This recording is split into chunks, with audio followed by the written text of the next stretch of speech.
James Maxwell, Dr. Ginger Hamster, finally found an honest young feminist here. Her name is Zoe. She is so cute, and she's very, very pleasant, and she's nice, but she's very, shall we say, misguided. But the good part is at least she's honest, that feminism is actually socialism.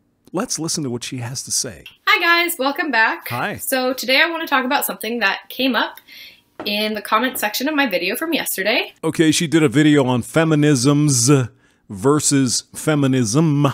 I will go ahead and link that down below. Zoe, continue please. Which is a little bit about equality. So in the comment section, somebody was talking about how feminism doesn't actually advocate for equality.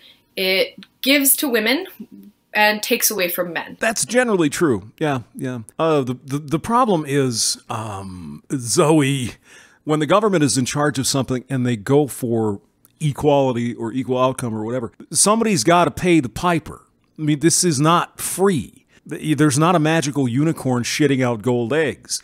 It's got to come from somewhere. We either borrow money from China for our budget or we tax people to get it. So there's no free lunch, I guess is what I'm saying. And socialism is to each according to their needs and from each according to their capabilities or whatever.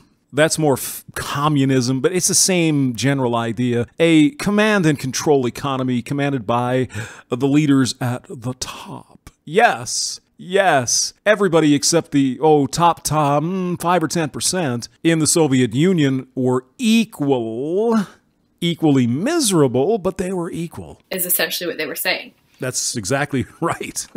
I don't really see this as true, but I understand why this is a common misconception, and so maybe I can sort of explain that and debunk that, and hopefully help everybody to move past that and look at feminism as something that generates equal outcomes for people. Yeah, equal outcome is socialism. Okay, so she's given us the thing here. Feminism is for equal outcome. In other words, regardless of the major you take in college, regardless of your grades, regardless of what, you get paid the same, no matter what job.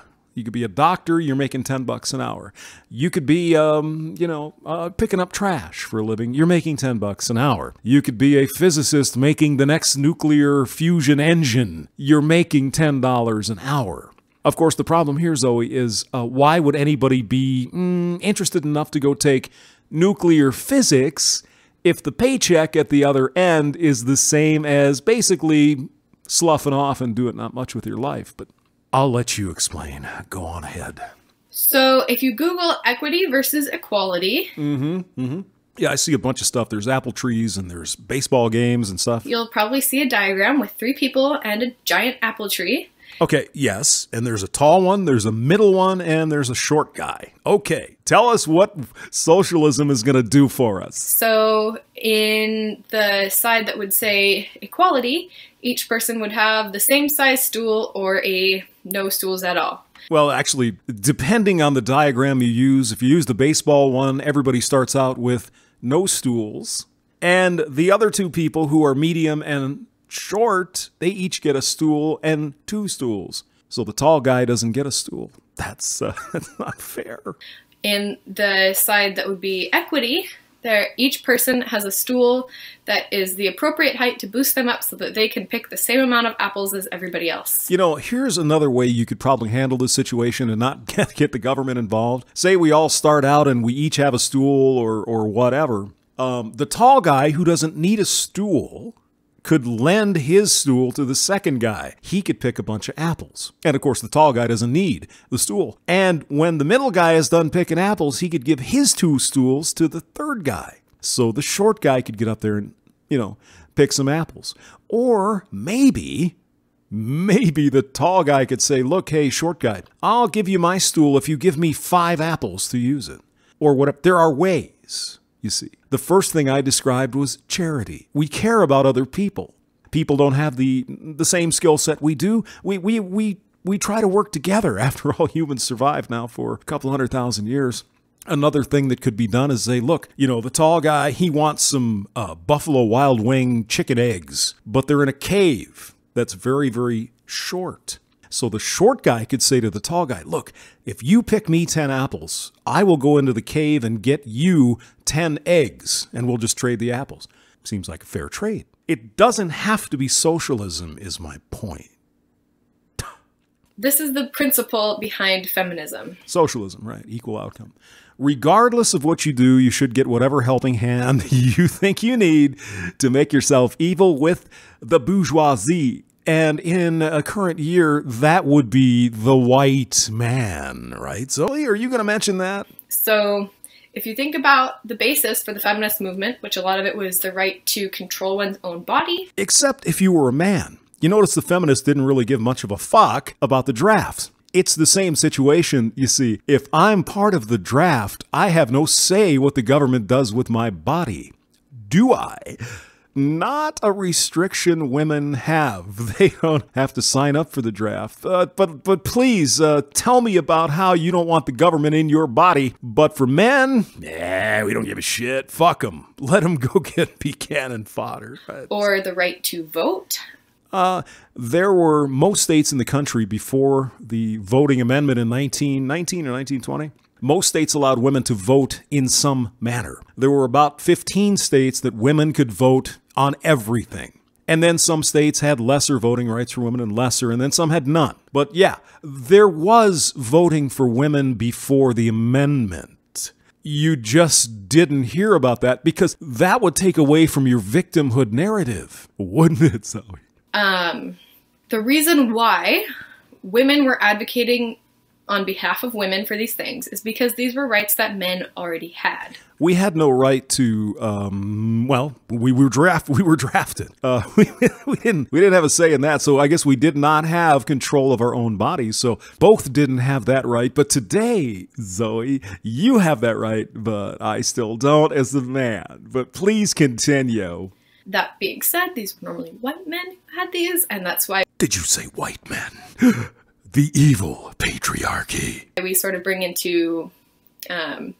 intersectionality into it now and start talking about, how we can be equitable for people who have different levels of benefit. Levels of benefit? I think you mean privilege, don't you? Other than just looking at a duality, which is like almost never actually a thing. There's almost always more into play. In fact, anytime you see a dualism, you should question it. It's like gender is nuanced. It's not binary. Gosh almighty, you've been getting the old brainwashing treatment there in college, haven't you? But anyhow, back to equity versus equality. Okay. The example that the person in the comments left for me was, Jane has sweets, Paul has marbles. Feminism makes sure that Paul gives half his marbles to Jane.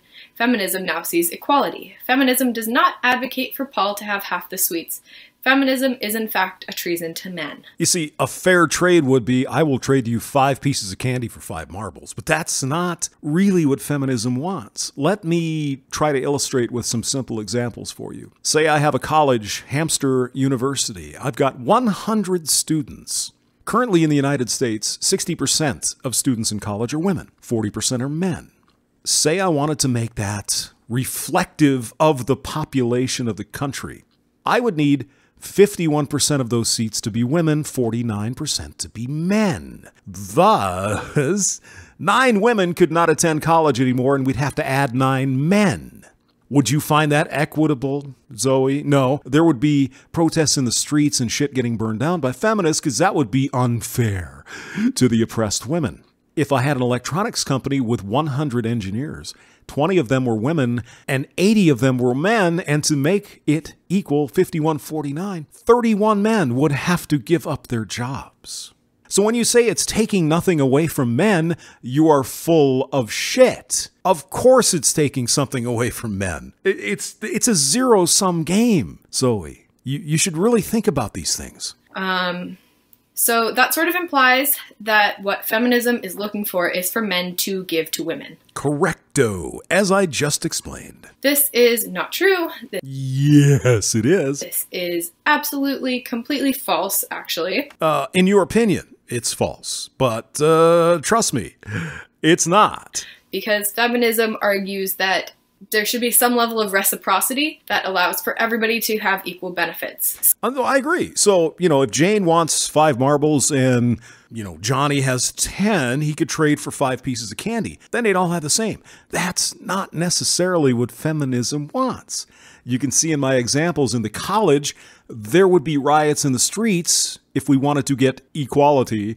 But in engineering, it's perfectly fine because past oppressions of the evil men's over the women's.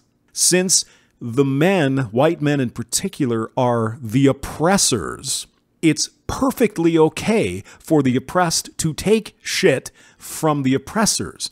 In this case, the men. That's what this guy was saying. The woman gets to keep all her goodies and gets half a man's shit. And he might have been talking about divorce as well. But we won't go down that road in this video. So sweets and marbles really is not, they're not good signifiers for the things that we were fighting for in, and still are fighting for with feminist movements, because they are completely irrelevant. We're not talking about the actual physical thing.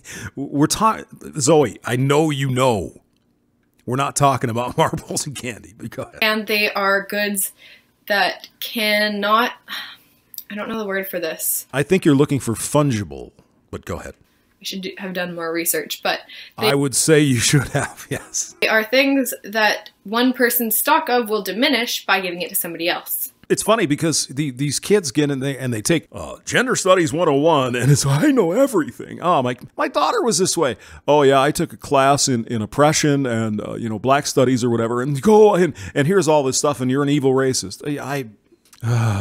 Such is the way of the world, I guess. So generally speaking, yes. Things that are relevant to feminists don't take away from men to give to women. Bullshit. There's no other way, Zoe. I'm not saying it would even necessarily be the wrong thing, although in general I don't like to take people's shit when they've earned it themselves, but it's exactly what it is. It's precisely taking away from the oppressors and giving it to the oppressed. That's socialism, Zoe. Maybe you haven't gotten to that chapter yet. It does not take away anything from a man to give a woman the right to vote. You could argue maybe it did, maybe it didn't, but we won't argue that this time. Maybe next time. It does not take away anything from a man to give a woman the right to take a birth control pill. You're right. It doesn't cost men anything to give you the right to do that. But it does cost men when you expect the government to provide it for free. And that's what feminism is talking about these days, Zoe. Not just birth controls, but tampons. You have a right to take a birth control. You don't have a right for me to pay for it. But that's what feminism wants. Or, I don't know, whatever else. You can't even think of your argument here. You seem like a nice lady, but my God, be more prepared next time. So that argument is a little bit irrelevant. Because you can't come up with any supporting evidence to support it. But I think kind of what the person in the comments was getting at was this idea of equality not actually being equal. Okay, equality is not equal. This is a first. And I agree. Fighting for equality doesn't create equality in the end. Yeah, what she's saying is that even if everybody's equal, the outcomes might not be the same, so it's not good enough to just say we're equal. We need equal outcome. Oh my God, Zoe, you're such a snowflake. Which is why feminism is based on equity rather than equality. Socialism, just say it. Because we have to boost up marginalized people more than we have to boost up people who already have privilege. So what you're saying is in the current schema, the current thinking, the white man is the oppressor and everybody else is the oppressed. So what you want to do, and you just said it yourself, you need to take from the privileged and give to the non-privileged. You're contradicting exactly what you said at the beginning of your video. And you're actually in some ways supporting what your commenter said. Do you even realize this? To get them to the equal playing field. Exactly. You take from the oppressor, you give to the oppressed. It's just like the bourgeoisie and the proletariat, except the bourgeoisie is now white men. That we are hopefully getting close to, please. Yeah, so hopefully that makes sense. It makes absolutely no sense. You contradicted yourself. At least you admitted feminism is going for socialism. That's fantastic. Good on you. But your argument is absolute garbage. Zoe, please study up a little more before the next video. James Maxwell, thanks for listening.